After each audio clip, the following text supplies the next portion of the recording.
இப்போ நீங்க பொண்ண வந்து எப்போ வந்து ஒரு அடிமையா வளர்க்குறீங்களோ, நீங்க எப்படி ஒரு அடிமையா ஒரு ட்ரீட்மெண்ட் பண்ணணும்னு நினைக்கிறீங்களோ, அந்த பொண்ணு சுயமா வாழணும்னு நினைக்கும்போது, இந்த அடிமைத்தனம் வந்து அவளுக்கு பிரஷரா மாறுது. இப்போ அப்பா என்ன சொல்றாரு? "நீ அப்படிதான் அட்ஜஸ்ட் பண்ணி போகணும்ன்றது அடிமைத்தனம்."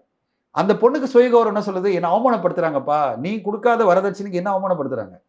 இவ ஒத்துக்கலையே. இந்த பொண்ணு ஒண்ணும் சொல்லல எனக்கு இத வரதட்சணை குடுங்க. அந்த பொண்ணு ஓல்வோ கார்ல போகுது சார். நேத்து பார்க்குறேன் அந்த வீடியோ பார்க்கும்போது எனக்கே ஷாக் ஆகுது. ரூ. 70,00,000 கார குடுத்துருக்கான். இது மேல என்ன வேணும்? உனக்கு என்ன கார வச்சுட்டு நீ அந்த பொண்ணு வாழ்க்கையில அவங்க அப்பா குடுக்குற வரதட்சணை வச்சுட்டு நீ வந்து ஓலோ கார்ல போவியா? என்ன அசிங்கம் அது. ஆனா இந்த சமுதாயம் அப்படிதான் இருக்கு. நம்ம இத்தனை வருட காலம் கடந்த பிறகும், இன்னும் வந்து ஜாதி கொடுமைகளும், இன்னும் வந்து வரதட்சணை கொடுமைகளும் தமிழ்நாட்டுல மட்டும் இல்ல, இந்தியா மொத்தமே மாறல. நீங்க இந்தியால பல மாநிலங்கள் எடுத்துட்டீங்கன்னா, இந்த 2 பிரச்சனையும் தொடர்ந்துட்டு தான் இருக்கு.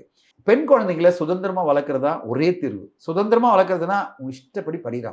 உனக்கு நான் விங்ஸ் குடுக்குறேன். அதாவது உனக்கு நான் அது உனக்கு விங்ஸ் குடுத்தேன்னா படிப்ப குடுக்குறேன். அந்த படிப்பு மூலமா நீ ஃப்ளை இன் த வேர்ல்ட். நீ பறந்து போ. உனக்கு பிடிச்ச வாழ்க்கைய வாழ்.